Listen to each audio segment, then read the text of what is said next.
pinakamalutong na sisig ng buhay mo, pare. Try natin to. Maskara ng baboy, pressure cooker. Tubig, asin. Lutuin lang natin. Okay na to. Kunin natin yan. Yes! Over talaga yung lambot niya. Natutunan ko tong technique na to sa isang kusinero ko dati nung nasa resto pa ako. Lagay natin yan dyan. Durog na durog talaga. Lagay natin sa plato. Dahan-dahan lalagay natin yan dyan.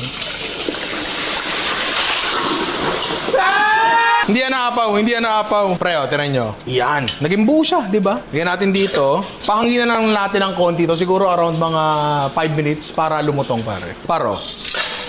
Tumapon pa. No. Sibuyas. Liver spread, pare. Nor. Liquid seasoning, pare. Kalamansi. Sili haba. Kung sili nyo, maikli. Basta naman okay sa asawa niya. Butter. Uy. Kaya natin yan. Actually, di na kailangan to eh. Kasi malutong na to eh. Paminta. Oh, paro. Itlog po, sir.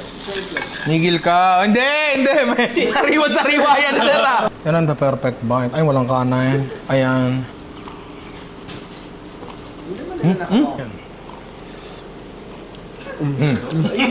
Masarap, di ba? May bisita tayo dito, pare. Halika dito. Halika dito.